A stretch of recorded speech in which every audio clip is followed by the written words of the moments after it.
Friends, आज मैं आपको त्रिकोणमिति के कुछ अनुप्रयोगों के बारे में बताऊंगा।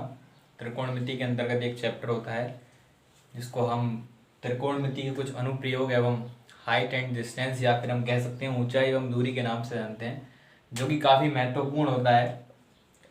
ऊंचाई एवं दूरी, जिसको इंग्लिश में हम हाइट एंड डिस्टेंस बोलते हैं फ्रेंड्स। तो इस हाइट एंड डिस्टेंस में होता क्या है, बेसिकली त्रिकोणमिति के जो अनुप्रयोग है इसी के अंतर्गत आता है। ये त्रिकोणमिति में हमने बहुत सारी चीज़ें पढ़ी थी। त्रिकोणमिति के प्रश्नों का हम अपनी आम जिंदगी में, डेली लाइफ में किस प्रकार समायोजित कर सकते हैं, ये हमें हाइट एंड डिस्टेंस के क्वेश्चंस के थ्रू हमें पता चलता है। हम अपने आम समस्याओं को, अपनी आम जिंदगी में जो समस्याएं होती हैं उनको बहुत जटिलता से, आसानी से सॉल्व करते हैं इस त्रिकोणमिति के हाइट एंड डिस्टेंस चैप्टर के माध्यम से। तो इस चैप्टर को सीखने से पहले हमें दो चीज़ों के बारे में जानकारी होना बहुत ज़रूरी है, और वो दो चीज़ें हैं। पहली है आपका उन्नयन कोण, और दूसरी चीज़ है आपका अवनमन कोण। तो देखिएगा फ्रेंड्स, सबसे पहले हम बात करते हैं उन्नयन कोण के बारे में कि उन्नयन कोण होता क्या है। उन्नयन कोण को समझने के लिए हम यहाँ पर एक फिगर बनाते हैं जिससे और ज़्यादा क्लियर हो जाएगा। सपोज करते हैं कि हम यहाँ पर खड़े हुए हैं, ये स्ट्रेट लाइन है, एक सड़क है। इस सड़क के इस हिस्से पर हम खड़े हुए हैं और इस सड़क से सामने यहाँ पर एक मीनार है, इतनी ऊंची एक मीनार है। इस मीनार के टॉप पर कोई वस्तु रखी हुई है, मान लेते हैं कुछ रखा हुआ है यहाँ पर। हम यहाँ पर खड़े हुए हैं और ये वस्तु है यहाँ पर। अगर हम इस वस्तु को देखेंगे तो हमारी आंखें कुछ इस तरह से क्रिएट करेंगी। ये चीज़ यहाँ पर हमारी जो आंखों से एक रेखा बनेगी वो इस तरह से बनेगी, यानी हमारी आंखों से जो रेखा बन रही है वो रेखा, और एक स्ट्रेट लाइन, यानी इसको हम बोलते हैं क्षैतिज रेखा, हॉरिजॉन्टल लाइन। इस क्षैतिज रेखा और इस दृष्टि रेखा के बीच में बनने वाला जो कोण होता है उसको हम क्या बोलते हैं, उन्नयन कोण बोलते हैं। तो ये फ्रेंड्स क्या हो गया हमारा उन्नयन कोण।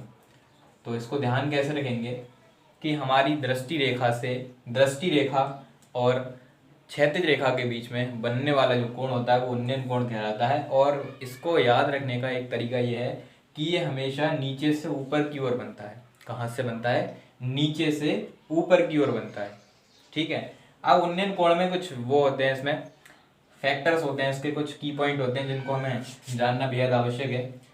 जिसमें पहला पॉइंट है हमारा कि जो उन्नयन कोण होता है उसकी जो वैल्यू होती है वो हमेशा न्यून कोण होती है। कैसी होती है?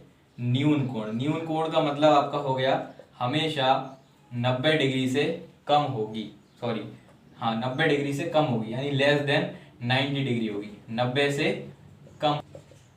दूसरी चीज कि जब अगर सपोज करें इस फिगर से ही कि हम अभी यहाँ पर खड़े हुए थे तो यहाँ पर उन्नयन कोण बना। अगर हम यहाँ से आगे जाएंगे तो हमारा जो कोण होगा वो कुछ इस तरह से बनेगा, यानी यहाँ पर आ जाएगा।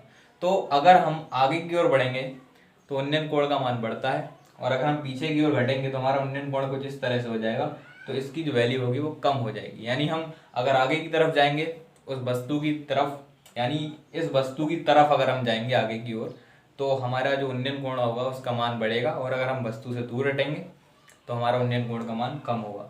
तो हमें समझना है कि उन्नयन कोण हमेशा न्यून कोण होता है, उन्नयन कोण हमेशा नीचे से ऊपर की ओर बनता है। उन्नयन कोण में हम आगे की ओर जब जाते हैं तो हमारे उन्नयन कोण का मान बढ़ता है, पीछे की ओर आते हैं तो उन्नयन कोण का मान घटता है। ये उन्नयन कोण था। अब अवनमन कोण को हम समझ लेते हैं और फिगर के माध्यम से। देखिए, अब जैसा हमने अभी यहाँ देखा था कि हम कहाँ पर थे, एक सड़क पर थे, लेकिन अब हम यहीं से स्टार्ट करते हैं। बिल्कुल, अब हम सपोज करते हैं उस वस्तु की जगह हम हैं। अभी हमने यहाँ पर एक मीनार थी, इस मीनार पे एक वस्तु रखी हुई थी, यहाँ पर वस्तु की जगह हमने मान लिया हम स्वयं हैं, और यहाँ पर अब वस्तु कोई रखी हुई है। तो हमारे लिए एक हॉरिजॉन्टल लाइन बनानी होगी। पहले तो हॉरिजॉन्टल लाइन, जैसे कि हम यहाँ पर थे तो हमने हॉरिजॉन्टल लाइन इसको बनाया था क्षैतिज लाइन। अब हमारी क्षैतिज रेखा ये होगी, ओके, तो ये क्षैतिज रेखा होगी। अब हम अगर इस वस्तु को देखेंगे तो हमारी आंखों से एक रेखा बनेगी कुछ इस तरह से।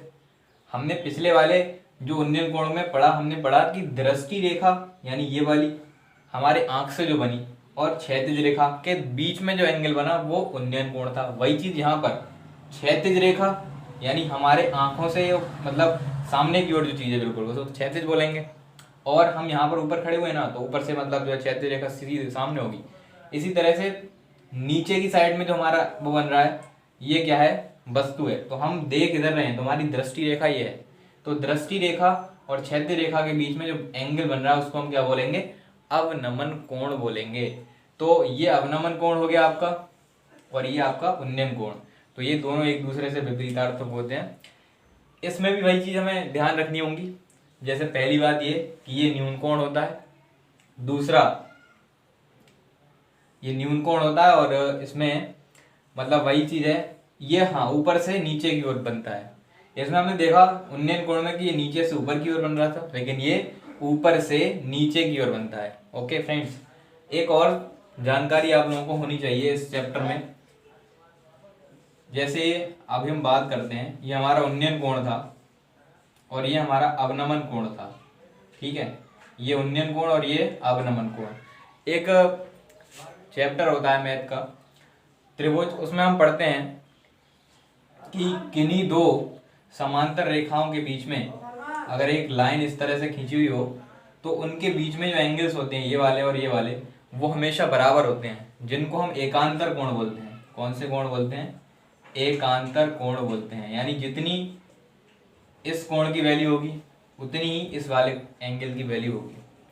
ओके फ्रेंड्स, तो यहाँ पर ये चीज़ हमें इसलिए सीखनी है क्योंकि जब हम क्वेश्चंस को सॉल्व करेंगे तो आगे इस चीज़ का बहुत ही मतलब जो है प्रभाव पड़ता है कि हमने कितना सीख रखा है ऑलरेडी। ओके, तो अब मैं आपको एक क्वेश्चन मतलब जो है समझाऊंगा, एक क्वेश्चन समझा दूंगा कि किस तरह से हम क्वेश्चंस को सॉल्व करते हैं।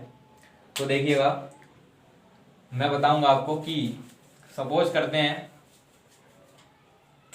कि एक मीनार है जिसकी ऊंचाई 10 मीटर है। एक मीनार से 10 मीटर, एक 10 मीटर ऊंची मीनार है। उस मीनार से कोई लड़का 10 मीटर दूर खड़ा हुआ है।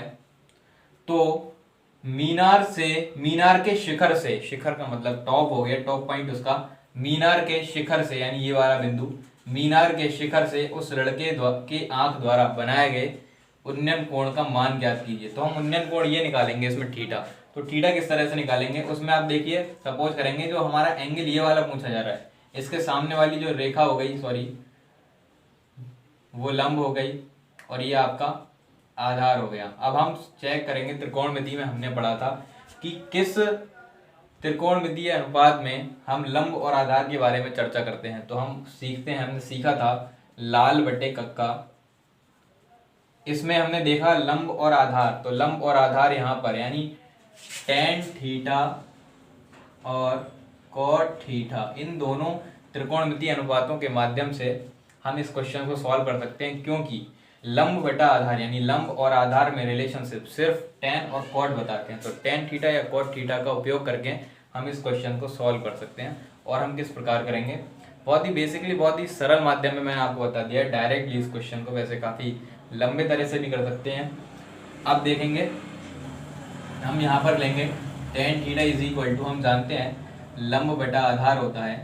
तो यहाँ पर tan थीटा, लंब की वैल्यू हमें दे रखी है 10 मीटर, अपॉन आधार की वैल्यू भी हमें दे रखी है 10 मीटर। 10 से 10 कैंसिल हो जाएगा, तो tan थीटा की जो वैल्यू आएगी वो 1 आएगी। अब हम जानते हैं कि tan थीटा में 1 जो है tan 45 डिग्री की वैल्यू होती है। तो जो थीटा आएगा यानी उन्नयन कोण आएगा वो आएगा हमारा 45 डिग्री। तो यहाँ से हमने क्वेश्चन को सॉल्व करना सीखा। अब इसी तरह से कुछ भी पूछ सकता है क्वेश्चन, कभी हमसे थीटा निकलवा लिया जाएगा, तो कभी हमसे मीनार की ऊंचाई निकलवा ली जाएगी, कभी मीनार की ऊंचाई और थीटा दिया होगा तो हमसे दूरी निकलवा ली जाएगी, डिस्टेंस निकलवा ली जाएगी। बहुत बहुत धन्यवाद आपका इस वीडियो को देखने के लिए। अगर आपको ये वीडियो पसंद आती है तो प्लीज़ इसको लाइक करें और चैनल को सब्सक्राइब करें। धन्यवाद।